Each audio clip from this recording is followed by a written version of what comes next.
Alors, la semaine dernière, en appel, cette phrase est revenue. J'arrive pas à tenir ce petit changement sur la durée qui pourtant peut faire changer beaucoup de choses dans mon entreprise. Alors ce truc-là, c'est souvent que la personne s'attend à un café alors qu'elle est en train de préparer une infusion.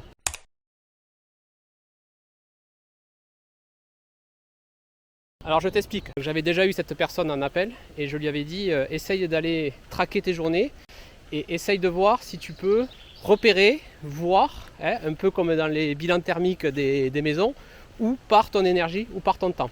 Donc il a essayé de mettre ça en place, du coup, de mesurer ses semaines, et très vite, le quotidien a repris le dessus. Donc ces trucs-là, ces petites habitudes, ça peut être plein de choses. Voilà, ça peut être sur le côté commercial ou marketing. Tu veux mettre une action récurrente hebdomadaire pour aider à trouver des clients. Ou ça peut être une action que tu veux mettre en place pour, sur le long terme, essayer de les fidéliser davantage. Si tu as du personnel, si tu es une petite entreprise, ça peut être aussi de mettre un point peut-être hebdomadaire avec les personnes clés de ton entreprise.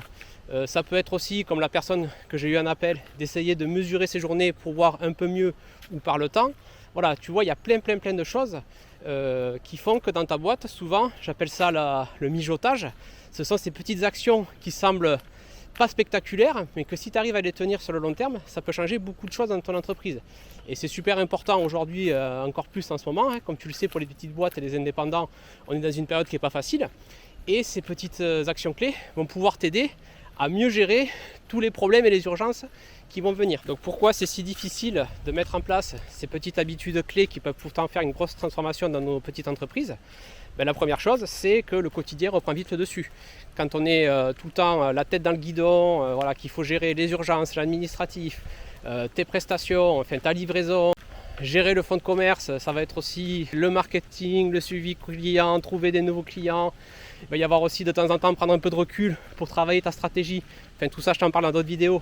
Mais bien évidemment, dans tout cet océan-là, quand tu veux mettre en place une petite habitude clé, même si elle est minime, bien évidemment, tu arrives un peu comme dans un jardin, il y a déjà beaucoup de choses qu'on poussait et qui sont en place. Donc il va falloir que cette petite habitude, elle sorte et qu'elle se fasse sa place. L'autre difficulté, c'est que souvent, quand tu vas vouloir mettre ce genre de graines, c'est sur des choses que tu n'as pas trop l'habitude de faire.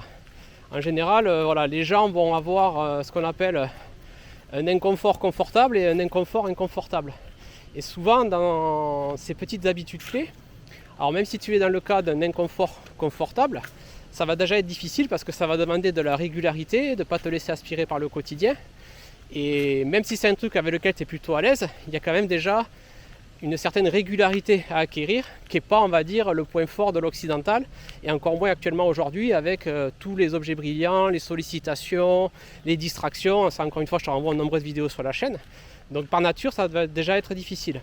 Et ce que je vois souvent avec les gens que j'accompagne ou que j'ai en appel, c'est que souvent ces actions clés, elles vont arriver dans une étape où tu veux faire progresser ton activité, ou alors ton activité est en train de bloquer, et tu sais bien qu'il faut aller faire ça, cette petite habitude qui peut tout changer. Mais le problème, c'est que c'est sur quelque chose que tu n'as pas l'habitude de faire, ou tu vas le faire un petit peu en y allant avec la pince à linge. C'est-à-dire que c'est un truc, voilà, tu n'es pas fait pour ça, ou c'est quelque chose que tu n'aimes pas, ou les deux. Donc forcément, tu vas être dans une situation où ça va freiner les quatre fers à l'intérieur de toi. Donc tout ça pour revenir un petit peu au tout début de la vidéo où je te parlais de café d'infusion, c'est une image que je donne souvent aux gens. Quand on veut commencer à mettre en place des habitudes comme ça, des petits mouvements clés qui font des gros changements, il ne faut pas s'attendre à être dans la logique du café. C'est-à-dire que tu mets ta tasse, tu appuies sur le bouton et clac, ça sort. Non, on va plutôt être dans le mode infusion, où tu mets ton petit sachet, où tu laisses infuser, ça prend du temps. Voilà, il va falloir laisser le temps de travailler. Et ce qui va t'aider quand tu vas vouloir déjà déterminer quelle est cette petite action clé, j'en parle souvent sur la chaîne, c'est ce que j'appelle la politique du rosier.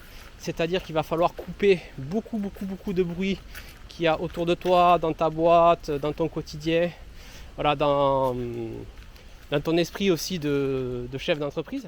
L'autre difficulté, ça va être aussi, à un moment, j'en parle souvent, de t'extraire, de prendre du temps dans ta semaine où tu vas te couper, sortir la tête du guidon pour regarder un petit peu où en est cette graine, où en est cette habitude, comment elle pousse, pour surveiller, pour l'aider, pour la cajoler. Donc ça, on en revient à toutes les vidéos que je t'ai faites aussi sur sortir la tête du guidon. Et enfin, ce qui va être important aussi, c'est de te connaître. Parce que comme je te disais tout à l'heure, il y a des habitudes clés comme ça qui vont être plus ou moins faciles à mettre en place en fonction de ta personnalité. Et aussi, j'ajoute ça, de ton contexte, c'est-à-dire du type d'entreprise que tu as, voilà, du type d'environnement dans lequel tu évolues.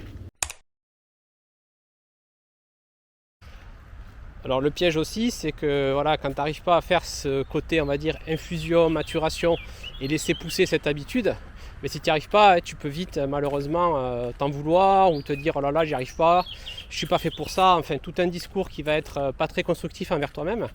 Et là, ça va te demander encore une fois un peu de bienveillance.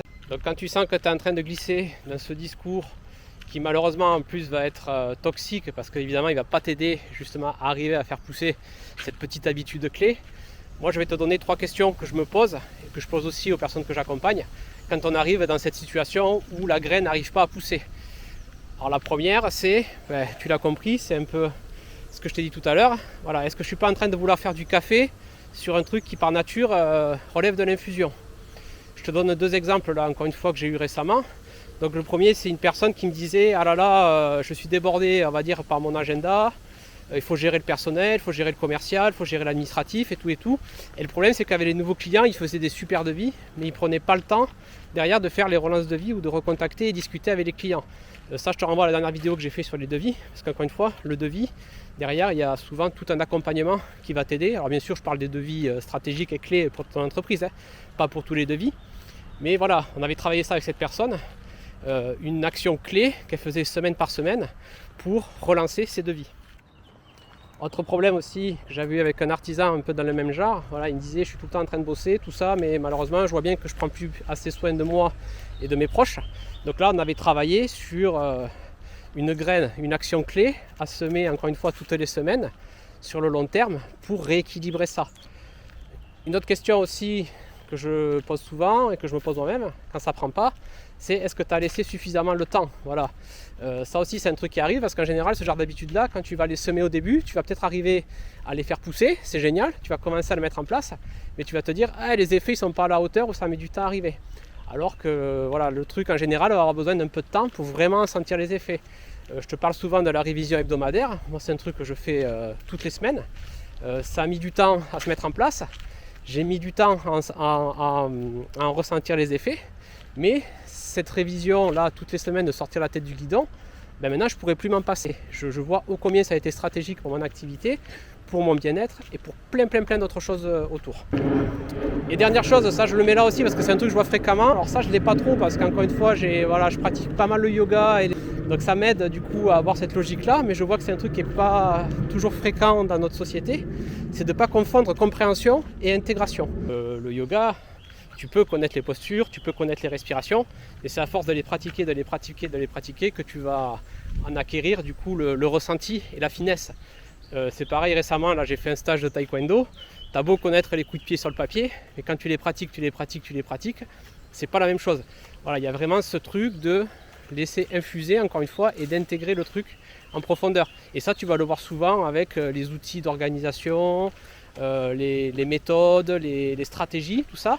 Souvent les gens vont dire ok c'est bon, l'étape de la tête est faite, mais l'étape du cœur et des tripes et de vivre le truc, elle n'est pas faite en fait. Et là du coup, forcément quand tu veux faire ce qu'on disait tout à l'heure, cette petite action clé que tu vas répéter encore et encore, qui va faire des gros changements, souvent ça va te demander de la comprendre effectivement, de l'identifier, tout ce qu'on a dit tout à l'heure, mais aussi d'aller la vivre, voilà, et d'aller en profondeur. Je te donne un dernier exemple, je te parle souvent de la politique du rosier sur la chaîne, qui est en gros l'idée de dire on va simplifier ton activité, ta boîte. Et là les gens me disent ah mais ok d'accord j'ai compris, on va faire ça, que quand tu commences à les gratter et à vouloir enlever, supprimer des choses qui sont là depuis des années et qui n'ont plus lieu d'être là, et voilà, qui sont plus adaptées, mais tu commences à voir que derrière ça va travailler des blocages, ça va travailler des choses à l'intérieur de toi, et tu as l'impression, enfin encore une fois moi je l'ai vécu et je le vois encore parce que je le fais souvent pour mon activité et je le vois avec certains clients que j'accompagne. Quand on a identifié un truc qui est devenu toxique au fil des années et qu'il faut l'enlever, même si on sait que c'est toxique, il y a toute une armada de blocages qui peut venir là, on a l'impression qu'on nous enlève le cœur quoi.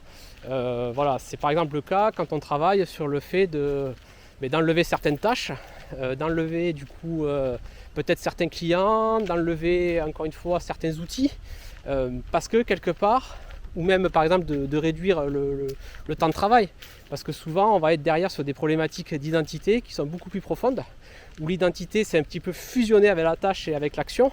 Et effectivement, quand on commence à travailler sur ça et à les simplifier, c'est beaucoup plus difficile à pratiquer et à faire au quotidien. Ça va plus brasser l'émotionnel. Voilà, je te laisse là et je te dis à bientôt pour une autre vidéo. Et n'hésite pas à me contacter si tu veux qu'on travaille tout ce qu'on a vu aujourd'hui là en profondeur pour ton activité.